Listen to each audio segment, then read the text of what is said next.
o Henry Bond. La neoplasia endocrina múltiple tipo 1 se caracteriza por, eso no lo hemos visto antes, pero en la neoplasia endocrina múltiple o MEN1 se caracteriza por las 3P, una mnemotecnia, las 3P. Tumores pituitarios, tumores de paratiroides y tumores enteropancreáticos. Esas son las 3P. A ver, ¿se caracteriza por hiperpara? Sí. ¿Cáncer medular de tiroides? No. ¿Síndrome de Zollinger-Ellison gastrinoma? Sí, es un tumor enteropancreático. ¿Prolactinoma? Sí, porque es un tumor pituitario hipoficiario. ¿Feocromocitoma? No, porque es un tumor de la médula suprarrenal. A ver, ¿cuáles serán? 1, 3 y 4. ¿Cuál es su clave? La D. Muy bien, son manifestaciones de hipercalcemia crónica, excepto hay hipercalcemia crónica, excepto hay manifestaciones psiquiátricas por depresión, cambios en la personalidad, hasta la psicosis.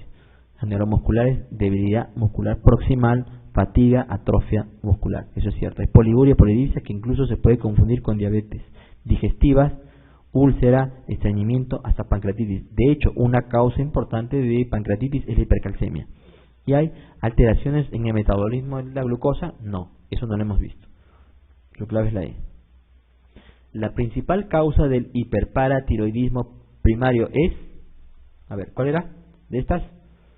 El adenoma paratiroideo, el adenoma único de la paratiroides. También hay el MEN1, también el carcinoma, también hiperplasia, pero el más frecuente es el adenoma paratiroideo. La principal causa de hiperparatiroidismo secundario es la... ¿Cuál era? ¿Dónde está el problema? En el riñón, ¿sí? Que podría llegar hasta osteodistrofia renal. Entonces, la principal causa de hiperparatiroidismo secundario es insuficiencia renal crónica. ¿Ok? Son causas del hiperparatiroidismo primario, excepto la neoplasia endocrina múltiple tipo 1, sí la es. El adenoma de paratiroides, de hecho, es el más importante. Raquitismo resistente a vitamina D, no. Carcinoma paratiroideo, sí es. Hiperplasia de paratiroides, entonces su clave es la C. Raquitismo resistente a vitamina D. Una mujer de 24 años con nefrolitiasis, calciuria elevada, calcio sérico de 10.2 hasta 11.5, o sea, una elevación importante, fósforo bajo y paratormona elevada. El tratamiento más adecuado, ¿cuál es el tratamiento más adecuado en esta persona? ¿Tiene indicación de cirugía o tratamiento quirúrgico? Perdón, o tratamiento médico. ¿De cirugía o tratamiento médico? Una indicación para tratamiento médico es la edad. Menores de 50 años deben ir a cirugía. Y esta mujer tiene 24 años. Otra indicación de cirugía es la nefrolitiasis. Otra indicación es la hipercalciuria. Entonces, esta paciente por todos lados tiene indicación de cirugía. Entonces, el tratamiento más adecuado no es prednisona, no es diuréticos, no es tratar la sintomatología de los cálculos en el riñón, menos es aplicar suplementos de calcio, ¿ya? Es exploración quirúrgica del cuello. Esa es la clave. Una paciente con calcio ligeramente elevado. No se olviden, el calcio es de 8.5 a 10.5, ¿ya? Una paciente con calcio ligeramente elevado, 10.8, asintomática, hemograma, perfil hepático normales, paratormona en el límite superior y calciuria normal. Acá está mal escrito, calciuria normal, sin fracturas ni nefrolitiasis. Su densitometría ósea tiene osteopenia, algo leve, ¿ya? La paratiroidectomía más probablemente, ¿qué va a conseguir? Si le operamos a esta paciente, ¿qué va a conseguir? Que no tiene indicación de cirugía. Uno, a normalizar el calcio, mejorar la densitometría ósea y disminuir la incidencia de... Sí, va a mejorar su densitometría ósea, va a normalizar el calcio, va a disminuir la posibilidad de que esta persona tenga nefrosis. Va a normalizar el calcio, mejora y disminuir la incidencia de insuficiencia renal. No, porque no creo que ocurra eso. Vamos a normalizar el calcio. Caramba, esto no se mueve bien. Vamos a normalizar el calcio, mejora la densitometría ósea y disminuye la incidencia de fractura de pelvis y cadera. Eso no es claro, ¿ya? Eso de que el tratamiento del hiperpara disminuye la posibilidad de fracturas patológicas de pelvis y de cadera, no es claro eso. Va a normalizar el calcio, mejora la densitometría ósea y disminuye la incidencia de fracturas de radio, no, tampoco se tiene que ver con el radio, ¿ya? Solamente normaliza el calcio y mejora la densitometría, nada más. No disminuye la posibilidad de tener fracturas, porque eso le puede ocurrir a cualquier persona. Y dos, no disminuye la posibilidad de nefrolitiasis, ¿ya? Porque la nefrolitiasis tiene otras etiologías también. El hiperpara es la causa más frecuente de hipercalcemia y su etiología más frecuente, bueno, eso ya lo hemos visto, no es una pregunta que está repetida. ¿Cuál era? La A, adenoma paratiroideo único, ¿sí? En relación a la sintomatología del hiperpara, señalar cuál es falso. La mayoría actualmente son asintomáticos, eso es correcto, ¿ya? Vamos a buscar la falsa.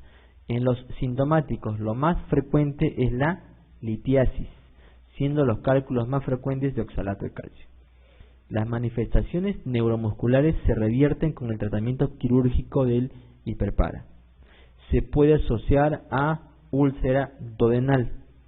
La hipertensión se corrige siempre con el tratamiento quirúrgico del hiperpara. Esto es falso, ¿ya? Esto es falso. Su respuesta es la E. El hipoparatiroidismo no produce, a ver, ¿cuál era? Pseudotumor, sí produce. Cataratas subcapsulares, ¿no? Signo de Trousseau positivo. Coretetosis también puede ocurrir. ¿Qué hay con el QT en el hipopara? Hipopara nos lleva a hipocalcemia. Y si hay hipocalcemia, ¿qué le pasa al QT? Se prolonga, ¿ya? Muy bien, entonces su clave es la B. Sería acá QT prolongado, sería lo correcto. Bien, en relación a la sintomatología del hiperparatiroidismo, señalar, bueno, otra vez esta pregunta se nos ha repetido. ¿Cuál es la clave? La E, ¿ya? La hipertensión se corrige siempre con el tratamiento quirúrgico del hiperpara, no es correcto. Bien. ¿Qué hallazgo de los siguientes esperaría encontrar en la bioquímica sanguínea de una persona con hipoparatiroidismo secundario a la cirugía de tiroides?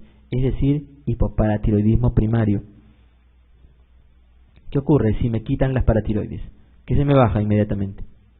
Se me baja el calcio, ¿ya? Y como no hay paratormona, ¿qué va a subir? El fósforo. Entonces lo que vamos a ver es calcio bajo y fósforo elevado. A ver, ¿cuál es la clave de estas? ¿Calcio y fósforo bajos? No. ¿Calcio normal y fósforo elevado? No. ¿Calcio alto y fósforo disminuido? No. El fósforo debe ser alto. Tampoco. Así que su clave es la A. Calcio bajo y fósforo elevado.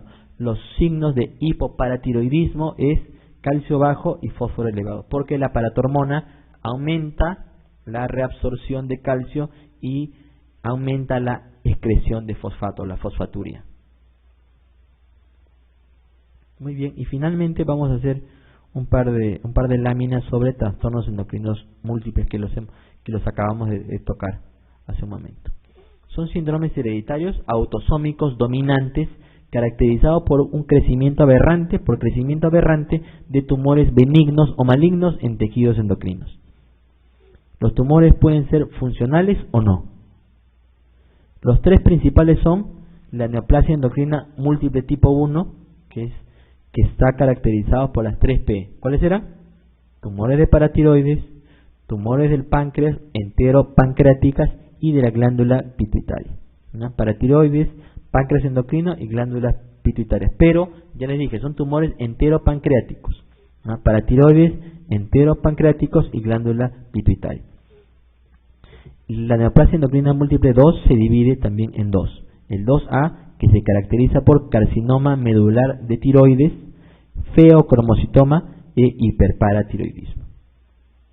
Y la neoplasia endocrina múltiple 2B se caracteriza también por carcinoma medular de tiroides, feocromocitoma y neurinomas mucosos.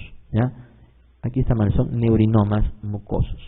Es decir, que la diferencia entre la neoplasia endocrina múltiple 2, entre la A y la B, es que en la A hay presencia de hiperparatiroidismo. Muy bien, acá otra vez, ¿no? En el MEN1 vemos que la neoplasia más frecuente son los adenomas paratiroideos, más del 95%. Hay tumores neuroendocrinos pancreáticos en el 40% de los casos, hay hipofisiarios en el 20% de los casos, otros. El daño, el problema se encuentra en el brazo largo del cromosoma 11, región 13. Y el producto de este gen es el gen menin, ya que es un tumor supresor. ¿Ya? Las mutaciones son inactivantes y son de herencia autosómica dominante. Y no hay un fenotipo especial. En el MEN2 se caracteriza en el 90% de los casos o más, por carcinoma medular de tiroides. También por feocromocitoma. En el MEN2A hay tumores de la paratiroides, hiperparatiroidismo. Y en el 2B vamos a ver neurinomas cutáneos. Eso se encuentra en el cromosoma 10 centromérico. Y el gen que está alterado es el gen RET, que es un protoncogen. Es una mutación activante de este protoncogen y es de herencia autosómica dominante. El MEN1, también conocido como el síndrome de Werner. No se olviden, en los exámenes, a los que ya han dado exámenes, no se olviden que les gusta a los que hacen las preguntas los epónimos, ¿ya? Si les preguntan cuál es el síndrome de Werner, es el MEN tipo 1, la neoplasia endocrina múltiple tipo 1. Les encantan los epónimos, ¿ya? El diagnóstico se hace por lo menos con 2 de las 3 manifestaciones más frecuentes. Es decir, que si yo tengo un tumor en la hipófisis y tengo un adenoma en la paratiroides, lo más probable es que tenga neoplasia endocrina múltiple tipo 1, porque son los más frecuentes, ¿ya? Si yo tengo un tumor en la hipófisis y tengo un tumor entero pancreático, un gastrinoma, lo más probable es que tenga neoplasia endocrina múltiple tipo 1. Aunque, como hemos visto acá en esta tablita, lo más frecuente son los adenomas de paratiroides. Y de hecho, si vemos esos dos cuadros, tenemos que buscar el tercero. La prevalencia es entre 2 a 3 de cada 100.000. Se da por una mutación inactivadora del gen menin, que se encuentra en el brazo largo del cromosoma 11, subregión 13. El menin es un supresor tumoral y juega un rol en el mantenimiento y estabilidad del ADN y regulación de genes. Muy bien, las características son, por ejemplo, tiene los tumores que se relacionan son en las paratiroides, tumores gastroenteropancreáticos, pituitarios. Hay tumores, por ejemplo, del timo, bronquiales. Hay tumores también en la glándula adrenal, no funcionantes generalmente. Hay tumores en la piel, angiofibromas, colagenomas, lipomas, tumores en el sistema nervioso central, meningiomas, ependimomas e incluso leiomiomas, como son los más conocidos, ¿cuáles son? Los miomas uterinos. Pero esto es lo más frecuente, la enfermedad multiglandular de paratiroides, más del 90% de los casos. Y el gastrinoma hasta en un 40%. Y tumores no funcionantes, de la glándula adrenal hasta en 20-40% de los casos. Y tumores en la piel hasta en 85-70% o 70 a 85% de los casos. El MEN2 tiene una prevalencia de 1 a 30.000. Es una mutación activadora del gen RET, que es un protoncogen que se encuentra en el brazo largo del cromosoma 10, de región 11, subregión 2. El MEN2A se le conoce como el síndrome de Zippel, ¿ya? No se olviden los epónimos. Síndrome de Zippel es el MEN o neoplasia endocrina múltiple 2A, ¿ya? Y el MEN2B, y también existe el MEN3, que también se le conoce como el carcinoma medular de tiroides familiar, ¿ya? Que codifica este gen, el gen RET codifica un receptor tirosina quinasa que tiene que ver con la mitosis. El diagnóstico es genético, así que el diagnóstico es muy difícil de hacer. Y también, así como hay neoplasia endocrina múltiple, también existen síndromes poliglandulares autoinmunes, que es un amplio espectro de desórdenes autoinmunes. Como conversamos en las charlas el día de hoy con las enfermedades tiroideas, las enfermedades tiroideas autoinmunes también están en relación a otras enfermedades autoinmunes, ¿ya? Si son varias glándulas comprometidas, a eso le vamos a llamar síndrome poliglandular autoinmune. Es un amplio espectro de desórdenes autoinmunes caracterizado por coexistencia de por lo menos dos enfermedades glandulares autoinmunes.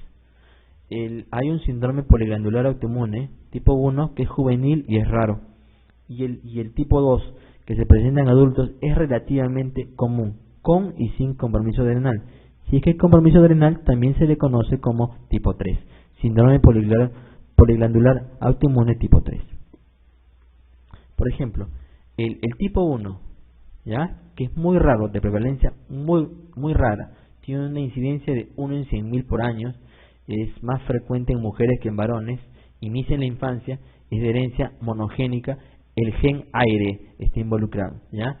Las enfermedades endocrinas autoinmunes presentes son el hipoparatiroidismo en el 80 a 85% de los casos, como lo hemos visto hace un momento.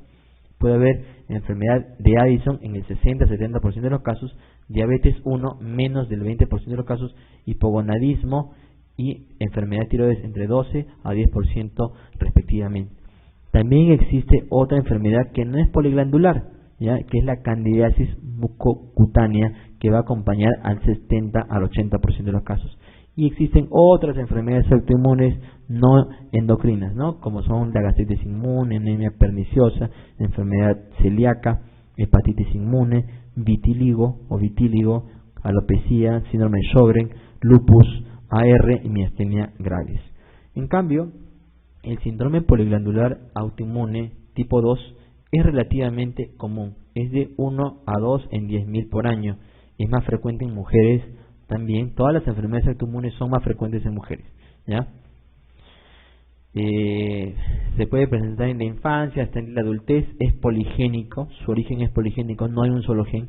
La enfermedad de tiroides autoinmune se presenta en 70-75% de los casos. Es decir, que puede haber hipertiroidismo como puede haber hipotiroidismo, ¿ya? Hay diabetes tipo 1 en el 50 a 60% de los casos, enfermedad de Addison en el 40% de los casos, hipopara en el 3% de los casos, hipopituitarismo entre 0 a 2%, y no hay evidencia de candidiasis.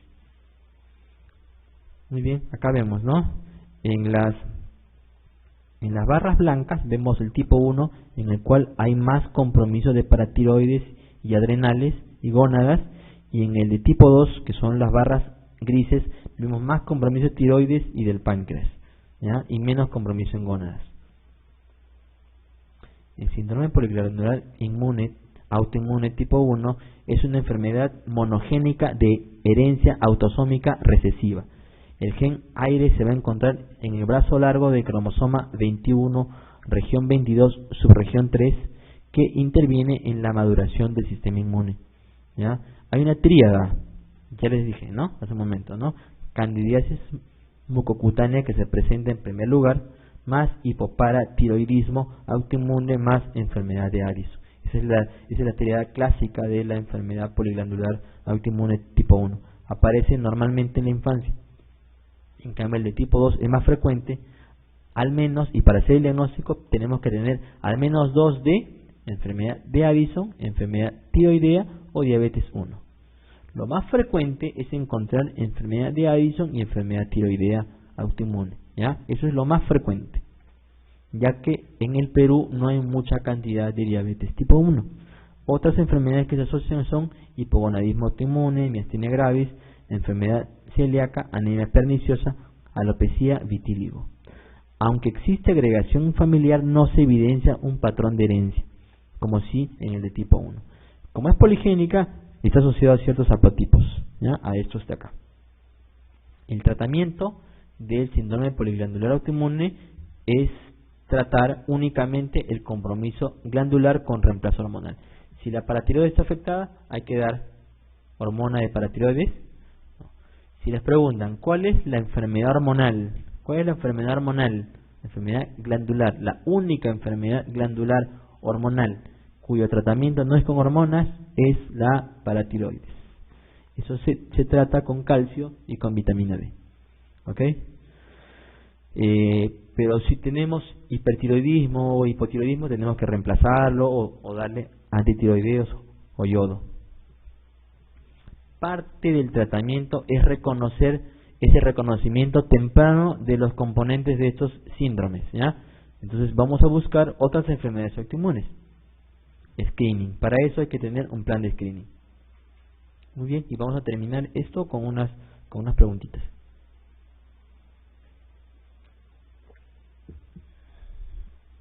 Muy bien, el síndrome de neoplasia endocrina múltiple tipo 1 incluye todos los siguientes excepto uno. ¿Cuáles eran? El tipo 1, el MEN tipo 1, las 3P: pituitaria, paratiroides, enteropancreáticos. Entonces estamos buscando el que no es. A ver, ¿cuál de esos no es? Hiperpara, sí es. Tumores pancreáticos, sí son. Tumores hipofisales, sí son. Tumores carcinoides. Tumores carcinoides también se pueden presentar en el tracto gastrointestinal. El feocromocitoma no, porque es característico de la neoplasia endocrina múltiple 2. Así que su respuesta es la E. El síndrome de neoplasia endocrina múltiple tipo 2A se distingue del 2B por la presencia de, en el 2A que había, compromiso de paratiroides, y en el 2B que había, neurinomas, ¿ya? A ver, por la presencia de hiperpara, sí. Feocromocitomas tienen ambos. Tumores pancreáticos puede haber. Tumores hipoficiarios, carcinomas, esos son típicos del tipo 1. Y carcinomas de médula tiroides también tienen ambos. Así que su clave es la A. El tipo A del B se distinguen por la presencia de tumores del hiperparatiroidismo, del compromiso de la paratiroides. En el seguimiento de la neoplasia endocrina múltiple tipo 2, el tumor que debe extirparse en primer lugar es... A ver, ¿cuáles son los tumores que se caracterizan en la neoplasia endocrina múltiple 2? Los típicos son el carcinoma medular de tiroides y el feocromocitoma. ¿Y cuál de los dos debemos quitar primero? El tumor ya lo vamos a ver en la siguiente clase, en la clase de feocromocitoma. El tumor del feocromocitoma nos ocasiona hipertensión, subidas y bajadas, es la presión súbitas. Entonces es muy difícil intervenir a una persona que tenga inestabilidad hemodinámica. Así que lo primero que debería extirparse es el feocromocitoma, ¿ok? Porque ocasiona inestabilidad hemodinámica. En el síndrome de neoplasia endocrina múltiple tipo 1, el tumor pancreático más frecuente, ¿cuál era? Esto no se los he dicho, ¿ya? Pero en el síndrome de neoplasia, en el MEN1, el tumor pancreático, dentro de los tumores pancreáticos, y el más frecuente es el tumor que produce polipéptido pancreático. Su clave es la D. El gastrinoma, bueno, no está ahí. El insulinoma, el lipoma tampoco, ¿ya? Glucagonoma ni insulinoma son. Pueden haber, pero no son. El más frecuente es el tumor que produce polipéptido pancreático. El síndrome poliglandular autoinmune tipo 2 se caracteriza por todas excepto uno. Se caracteriza por diabetes tipo 1, ¿sí? Se caracteriza por enfermedad tiroidea autoinmune. De hecho, es lo más frecuente. Hipogonadismo y vitiligo puede haber, pero no aparece en la infancia. El que aparece en la infancia es el tipo 1, que se caracteriza primero por candidiasis. ¿Qué más? Hipopara, ¿ya? Y otros compromisos, ¿no? Que pueden ser adrenal y otras enfermedades asociadas. Su respuesta es la A.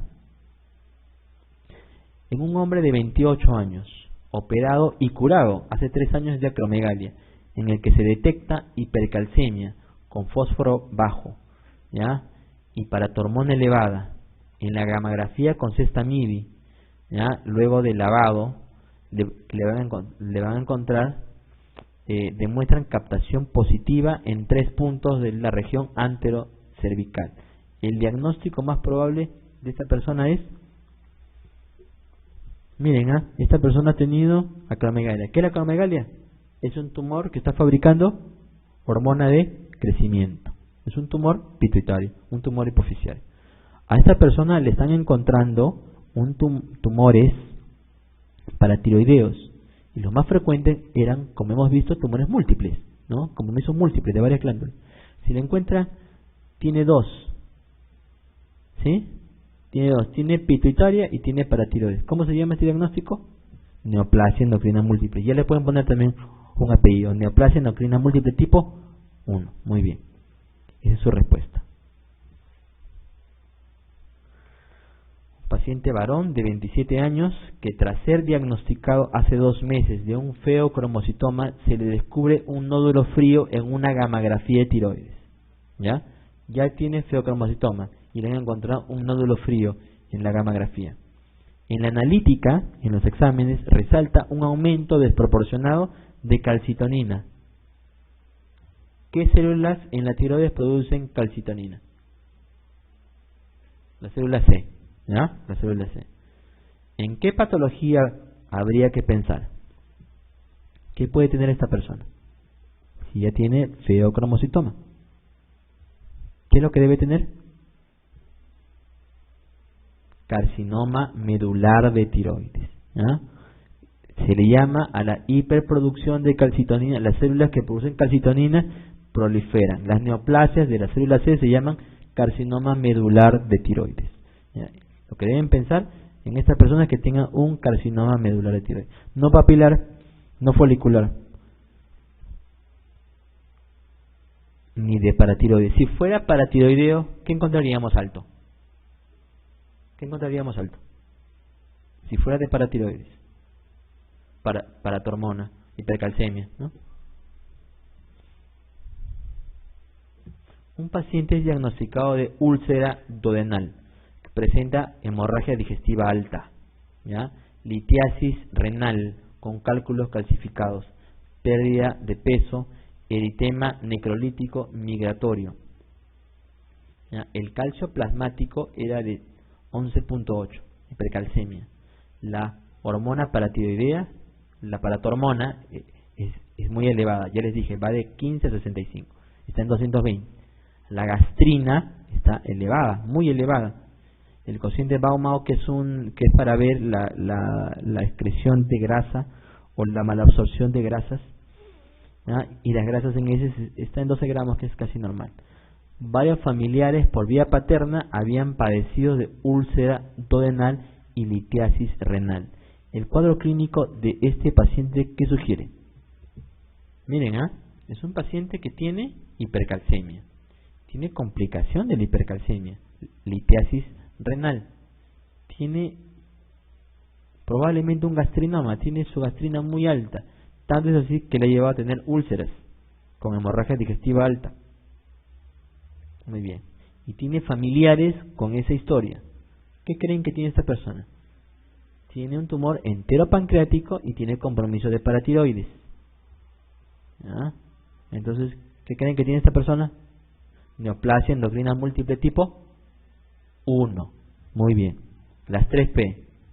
Paratiroides, enteropancreáticos y pituitaria. Su respuesta es la C. Una paciente de 36 años previamente diagnosticada de diabetes y de enfermedad de Addison. Miren, diabetes y Addison, 2 enfermedades, una probablemente autoinmune y la otra también. Acude por presentar amenorrea, hipogonadismo de 4 meses de evolución. Un estudio hormonal nos indica LH y FSH elevados y el estradiol bajo. ¿Cómo se llama ese tipo de compromiso? Ya lo vamos a ver en la siguiente clase. Si tenemos las hormonas hipoficiales altas, a ver, es como el TSH. Si tenemos el TSH alto y el T4 bajo, ¿dónde está el problema? En la tiroides, a eso se le llama primario. Y si digamos, tenemos LH, FSH altos y el estradiol bajo, ¿dónde está el problema? En el ovario, a eso se le llama hipogonadismo primario. Y en el caso de una persona que tenga enfermedad autoinmune, diabetes y que tenga enfermedad de Addison, ¿qué podríamos pensar en esta persona? Que tenga síndrome poliglandular, tiene enfermedad, esto puede ser diabetes 1, porque es bastante joven para tener diabetes 2, ¿no? Y tiene enfermedad de Addison, así que lo más fácil es pensar que estén asociadas. ¿ya? Y como está ocurriendo a los 36 años, lo más probable es que estemos pensando en un síndrome poliglandular autoinmune tipo 2.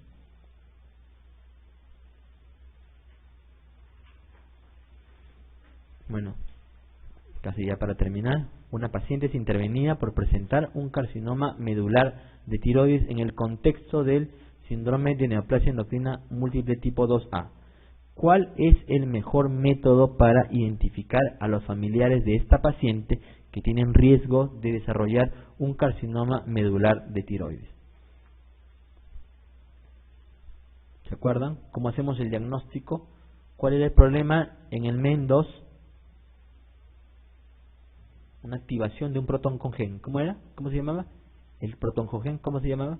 RET, ¿no? Y eso lo hacemos con estudios genéticos, ¿ya? Y el estudio genético en células de sangre periférica, no en las células tiroideas obtenidas en la punción o en la biopsia patológica, ¿ya? Porque eso lo que nos va a dar es dentro de la... Siempre, cuando usted dice que alguien va a hacer oncología por acá, dentro de los tumores cambian, el tipo de célula cambia, se diferencia, se van indiferenciándose, entonces su información genética también va cambiando. Entonces, si queremos saber cómo va es en la sangre periférica, no del mismo tumor, ¿ok? La calcitonina nos sirve para hacer el seguimiento básicamente. La tiroglobulina nos sirve para el seguimiento de los cánceres de tiroides, los cánceres diferenciados de tiroides, que no tienen nada que ver con eso. Y el estudio citológico de la tiroides tras una punción aspiración no nos sirve, ¿ya? Porque nos serviría más incluso un nivel de calcitonina. Lo que le sirve a los familiares es identificar si estas personas tienen alterado su gen, su protoncogen RET. Muy bien, creo que esta es la última. Es un varón de 36 años que en los tres últimos años viene presentando al practicar deporte, crisis de desvanecimiento y cefalea nucal de unos 5 a 10 minutos. En el último mes, la crisis de cefalea se presenta incluso en el reposo, acompañadas de hipersudoración y palpitaciones, ¿ya? El examen físico es normal, excepto que su presión arterial se mantiene elevada más de 10 minutos tras el esfuerzo, ¿ya? Refiere antecedentes familiares de problemas tiroideos no precisados. Con mayor probabilidad el diagnóstico de este paciente podrá confirmarlo solicitando. ¿Qué creen que tiene esta persona? Tampoco lo hemos visto todavía. Esto probablemente sí tiene un feocromocitoma, ¿ya? El feocromocitoma se caracteriza por perspiración, por cefaleas, por hipertensión, que son las características típicas. Es una persona que tiene 36 años y que en la familia le han encontrado enfermedades tiroideas, problemas tiroideos. ¿Y qué tal si esta persona, si sus familiares no tenían problemas tiroideos o los problemas tiroideos que tenían era carcinoma de médula tiroides? Entonces podríamos pensar incluso en neoplasia endocrina múltiple 2, ¿no? Que se asocia a feocromocitoma y cáncer de médula tiroides, ¿ya? Entonces, para hacer el diagnóstico del feocromocitoma, el diagnóstico más importante lo hacemos con las metanefrinas urinarias, ¿ya? Si les preguntan cuál es el examen costo-beneficio más importante para el feocromocitoma, son las metanefrinas urinarias corregidas por creatinina, ¿ya? Vamos a ver el ácido vanilil mandélico, vamos a ver metanefrinas urinarias, vamos a ver el calcio y la calcitonina. ¿Muy bien? Y también su clave es la D. Muy bien, gracias por su atención.